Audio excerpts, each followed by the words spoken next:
तो में जो लोगों ने हमको बताया, जो हमारे सामने देखने में आया, या रिलीफ कैंपों में गए हैं, तो हमने वही बात कही है।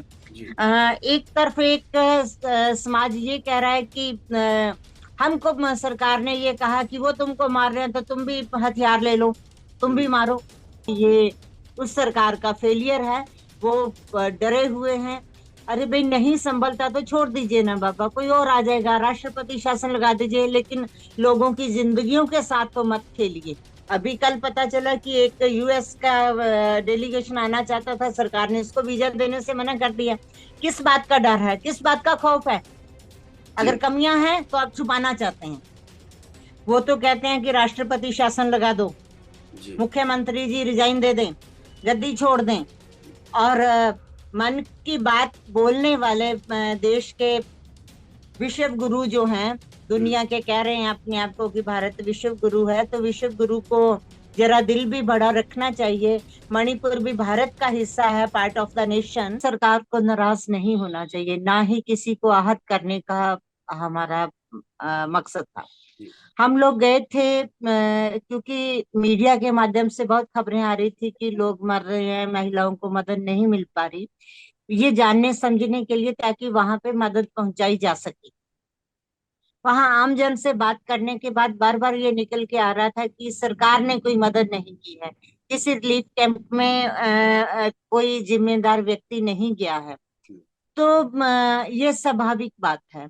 दूसरा, जब जहां सबसे ज्यादा हिंसा हुई है, बहुत ज्यादा लोग मारे गए, उन इलाकों के अंदर गए, तो वहां भी लोगों ने कहा कि ये मसला कोई 3 मई को ही शुरू नहीं हुआ था। ये मार्च से शुरू हो गया था, जब लैंड अविक्शन करना सरकार ने शुरू किया था, भूमि को खाली अपने करा। पोजीशन में लेना शुरू किया था, लैंड रिक्वायरमेंट। और दूसरा इंसिडेंट, क्योंकि जब मार्च में ये हुआ तो तब 3 चर्च भी जलाए गए थे उस वक्त।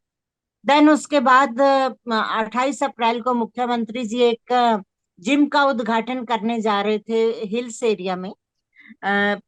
वहां पे लोगों ने विरोध किया, उनको आने नहीं दिए। कैबिनेट मिनिस्टर जो पहले एक्स डीजीपी थे, वो भी वो इसके मतलब इसकी तैयारी उन्होंने करवाई थी, उनकी जिम्मेदारी थी, उन्होंने वो जिम वगैरह तैयार कराया था।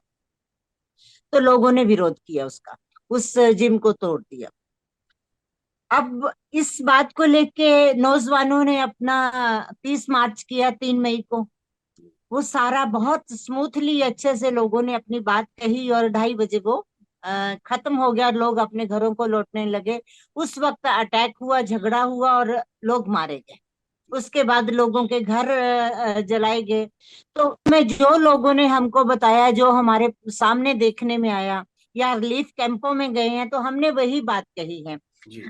एक तरफ एक समाज ये कह रहा है कि हमको सरकार ने ये कहा कि वो तुमको मार रहे हैं तो तुम भी हथियार ले लो, तुम भी हम्म। मारो। तो मुझे लगता है कि ये बात बिल्कुल भी उचित नहीं है। हमारी फैक्ट फाइंडिंग टीम ने ये समझा कि किसी भी सरकार को इस तरह की बात नहीं करनी चाहिए, पुलिस प्रशासन को भी इस तरह की बात नहीं करनी चाहिए। हमारा मकसद होता है हिंसा को रोकना, किसी भी सरकार की जिम्मेदारी है। जी। और वहां पूरे 2 महीनों से ये हिंसा चल रही है। हम इम्फाल ईस्ट के कैंप 3 कैंप्स में गए। जी। और उसके बाद हम 2 कैंप मोइरांग जो है विष्णुपुर डिस्ट्रिक्ट, वहां के इफेक्टिव एरिया में गए। जी। एक कैंप और एक कैंप के अंदर और विक्टिम्स को बुलाया हमने, वो कुकीज एरिया जो है चूरा चांदपुर, वहां पे गए। जी। और राह चलते आम लोगों से भी अगर कोई मिला, वैसे तो कुछ इलाकों में कर्फ्यू था, कुछ में आना जाने नहीं दिया जा रहा था। कुकीज एरिया में मैतेई नहीं जा सकते, मैतेई एरिया में कुकीज नहीं आ सकते। जी। तो जो भी मिला, इनोसेंट लोग, तो उनसे बात हुई। तो अब ये तो जरूरी नहीं है कि हर चीज की रिकॉर्डिंग की जाए, ऐसा जी। पॉसिबल भी नहीं होता जब आप कर्फ्यूज एरिया में हैं। नहीं। आप भी नहीं जानते। और हमने अ, पूरी एक रात गोलियों के बीच में गुजारी है। हमारे दोनों तरफ दाएं और बाएं कुछ मीटर्स पे गोलियां चल रही थी। जी। तो आप समझ सकते हैं कि हम भी कैसी स्थिति में वहां पे पहुंचे होंगे। फिर लोगों के बीच में जाके कुछ तथ्य अगर निकल पाए हैं, तो सरकार को उससे क्या नाराजगी है? सरकार को तो कहना चाहिए कि हाँ, हाँ, हमसे ये चूक हुई है और हम इसको ठीक करेंगे। तो उसको अपना प्रेस्टीज इशू बना के फिर सरकार बोले या सरकार की तरफ से कोई नुमाइंदा एफआईआर दर्ज करा दे या कोई सीएमओ प्रेस रिलीज करे, तो मैं समझती हूँ कि ये उस सरकार का फेलियर है। वो डरे हुए हैं। अरे भाई, नहीं संभलता तो छोड़ दीजिए ना बाबा, कोई और आ जाएगा, राष्ट्रपति शासन लगा दीजिए, लेकिन लोगों की जिंदगियों के साथ तो मत खेलिए।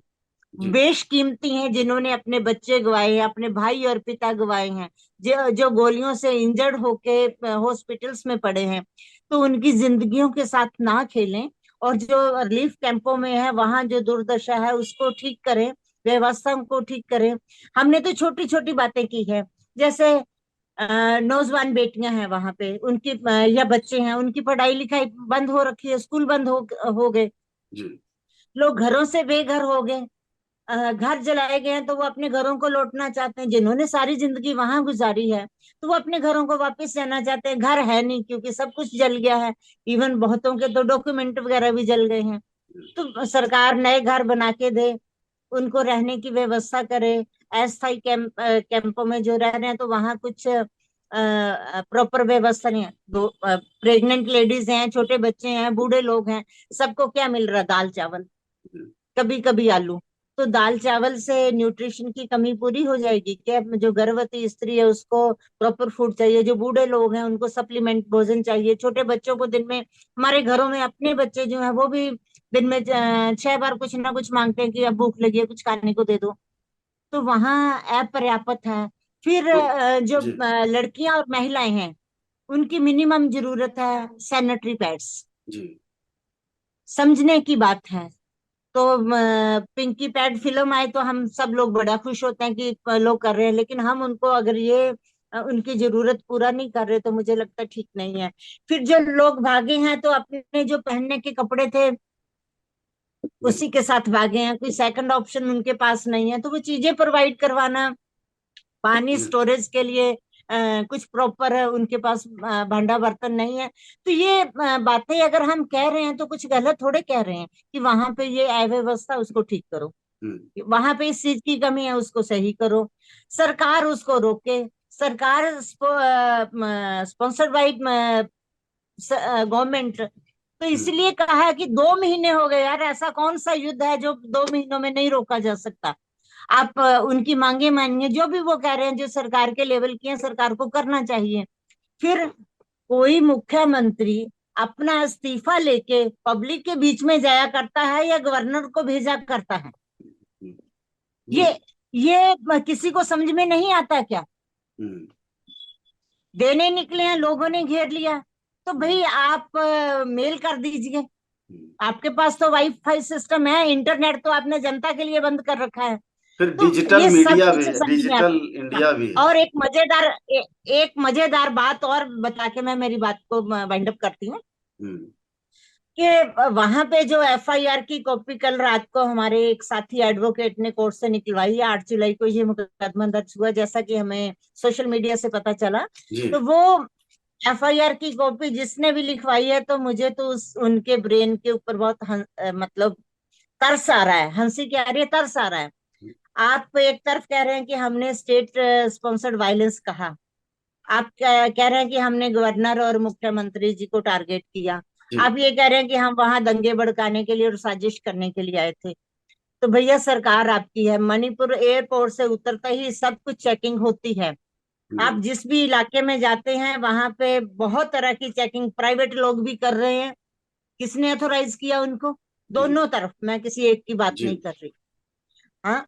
और 10 तरह की फोर्स है वहां पे, बीएसएफ है, सीआरपीएफ है, वहां पे रैपिडो है, वहां पे असम राइफल्स है, वहां पे आर्मी है, वहां पे एक और कोई फोर्स है। तो ऐसे कितने तरह की फोर्स है। तो सबको बता के क्रॉस करके ही तो गए होंगे ना, उड़ के तो हम नहीं कहीं उतर गए कि हेलीकॉप्टर यहाँ उतरा और वहां उतरा। जी हाँ, एफआईआर में दर्ज करा रहे हैं, हमने ये कहा स्टेट स्पॉन्सर्ड वायलेंस, हम्म, और उसमें डॉक्यूमेंट क्या लगाए गए हैं, वहां पे प्लांटेशन कितना किया गया है पिछले सालों में, हम्म, कितने पेड़ पौधे लगाए गए हैं, हम्म, सरकार की ये योजनाएं हैं। हम्म, अरे भाई, हम 3 मई से अब तक जी जो 300 से ज्यादा चर्च जला दिए, जी लोगों के घर जला दिए, हजारों लोग बेघर हो गए, हम उसकी बात कर रहे हैं। और 3 मई से हम कह रहे हैं कि 1 जुलाई तक की, चलिए हम आधा दिन वहां थे, बाद हम्म में हम निकल गए वहां से, हमें आना था, लौटना था। जी तो तब तक सरकार अगर किसी हिंसा को रोकने में नाकाम होती है तो उसको क्या माना जाए, क्या कहा जाए, क्या कौन से शब्द हैं? तो इसलिए मेरा मानना है कि सरकार को इस तरह के केसेस से बचना चाहिए। आप डरते हैं मानवाधिकारों का वायलेशन अगर होता है तो आप डरते हैं, अगर महिलाओं को प्रॉपर फैसिलिटीज नहीं मिलती है, लोग सवाल खड़े करेंगे। अभी कल पता चला कि एक यूएस का डेलीगेशन आना चाहता था, सरकार ने उसको वीजा देने से मना कर दिया। किस बात का डर है, किस बात का खौफ है? अगर जी कमियां हैं तो आप छुपाना चाहते हैं। तो ये कोई हमने अपनी तरफ से नहीं कहा, हमारा कोई मोटो ऐसा नहीं है। हम तो यहाँ आने के बाद लोगों के लिए लोगों की जो जरूरतें हैं, जो लोगों ने बताया है, वो सारा कलेक्शन कर रहे हैं हम। वहां पे चूरा चांदपुर में भी जब डीसीपी से मिले हैं, डिप्टी कमिश्नर से, उनसे भी हमने रिलीफ के बारे में बात की है। इवन हम विष्णुपुर के असिस्टेंट डिप्टी कमिश्नर अवेलेबल थे, उनसे मिले हैं। और उनसे हमने कहा कि कहाँ कहाँ से मदद हो सकती है, कौन कौन सी एजेंसी हैं जो आपको मटेरियल प्रोवाइड करवा सकती हैं। और वहां पे बैठे हुए जो लोग हैं कैंपों के अंदर, कैसे एनआरजीए के तहत आप उनको काम दे सकते हैं, जी कैसे वहां पे आंगनबाड़ी की सर्विस शुरू की जा सकती है, लोगों को न्यूट्रिशन मिल सके, और किस तरह से हम जाके लोगों के रिलीफ के लिए जरूरत का सामान वहां पे भिजवाएं। हमने तो ये बात की है। और उनको लगता है कि हम लोग वहां पे हिंसा करने के लिए आए हैं, हम साजिश करने के लिए आए हैं। तो मेरे को लगता है कि सरकार को इस तरह की बात से बचना चाहिए। और कल सुप्रीम कोर्ट ने भी किसी एक केस के रेफरेंस में मणिपुर के लिए कहा है कि अगर सरकार हिंसा नहीं रोक पाती है तो उसके लिए सरकार रिस्पॉन्सिबल है, सरकार जिम्मेदार है, तो उससे अपनी जिम्मेदारी से नहीं बचा जा सकता। तो जैसे फैक्ट फाइंडिंग टीम के खिलाफ करवाया उस हिसाब से तो करना चाहिए उनको। वो स्वतंत्र हैं, कर सकते हैं, अपने सारे टूल्स का इस्तेमाल कर सकते हैं, क्योंकि पावर में तो वो हैं, जी सत्ता में वो लोग हैं। और मुख्यमंत्री जी इलेक्टेड जनप्रतिनिधि हैं, इसीलिए उनकी जवाबदेही है। हम किसी और के ऊपर तो सवाल नहीं उठा रहे, मुख्यमंत्री जी के ऊपर उठा रहे हैं। गवर्नर साहब से जरूर ये आग्रह किया हमने, तो मिलने का टाइम भी मांगा, हमको टाइम नहीं मिला। शांति कमेटी का तो हमको मालूम नहीं, हम्म लोगों तक कोई जाएगा तब तो कोई कुछ पता चलेगा। हम हॉस्पिटल का विजिट करनेंगे रिम्स में, इम्फाल के अंदर, जी वहां पर हम जिन पेशेंट से मिले हैं, हम्म 2-2 महीने से एडमिट हैं, किसी के गोली लगी है, कोई इंजर्ड है, तो उनको मालूम ही नहीं है कि उनकी कोई एफआईआर दर्ज हुई है, कोई स्टेटमेंट उनके लेने नहीं आया है, एफआईआर की कॉपी उनके पास नहीं है। इसी तरह से रिलीफ कैंपों के अंदर जिनके लोग मरे हैं या जी जिनका सब कुछ जल गया है, तो उनकी एफआईआर दर्ज हुई है या नहीं हुई है, ये उनको पता नहीं है। वो तो कहते हैं कि राष्ट्रपति शासन लगा दो, जी मुख्यमंत्री जी रिजाइन दे दें, गद्दी छोड़ दें। और मन की बात बोलने वाले देश के विश्व गुरु जो हैं, हम्म दुनिया के कह रहे हैं अपने आप को कि भारत विश्व गुरु है, तो विश्व गुरु को जरा दिल भी बड़ा रखना चाहिए। मणिपुर भी भारत का हिस्सा है, पार्ट ऑफ द नेशन। तो जहां हम देख रहे थे कि जगह जगह जहां पे बंकर भी बने हुए हैं, वहां पे भी तिरंगा है। लोग जहां प्रोटेस्ट कर रहे हैं बैठ के, वहां पे भी तिरंगा लगा हुआ है। तो जब वो भारत का अभिन्न अंग है, तो उस अंग को ऐसे सड़ने गलने मरने के लिए कैसे छोड़ा जा सकता है? तो प्रधानमंत्री जी की ये जिम्मेदारी है, उस पर भी उनको बोलना चाहिए, अपना मुंह खोलना चाहिए। बाकी चीजों पे इतना बोलते हैं, इतनी बातें करते हैं, तो इस पे क्यों नहीं वो अपना वक्तव्य देते कि उनकी फिक्र है उनको? जी उनको क्यों नहीं जाना चाहिए? जिस दिन राहुल गांधी हम्म, गए हैं वहां पे और उनको लोगों ने रोका है, तो हम उस दिन इंटीरियर उन्हीं इलाकों में थे। जी और देखा कि कैसे लोग अपना अ, घरों से अपने फूल तोड़ तोड़ के, हाथों से तैयार किए गुलदस्ते और तिरंगा लिए, जगह जगह बैठे हुए उनका इंतजार कर रहे थे। और जब हम डीसी के ऑफिस में आए, चूंकि उन्होंने 2 बजे मिलने का टाइम दे रखा था, जी हम वो मिले नहीं, वो वहां हिंसा में उलझ गए, तो हम लोग बाहर निकले। तो वहां पे काफी यंग नौजवान डीसी ऑफिस की तरफ आ रहे थे, और उनको पता चला कि हम दिल्ली से आए हैं और फैक्ट फाइंडिंग के लिए आए हैं, तब उन्होंने कहा राहुल को क्यों रोका, राहुल को आने देना चाहिए था। हम बीजेपी के एक्टिव मेंबर हैं और हमको बहुत बुरा लग रहा है और हम तो अभी रिजाइन करेंगे। अगर बीजेपी के कार्यकर्ताओं का विष्णुपुर के अंदर डीसी ऑफिस के कैंपस में ये वक्तव्य है, ये बात है, तो आप समझ सकते हैं कि लोगों के अंदर कितना गुस्सा होगा।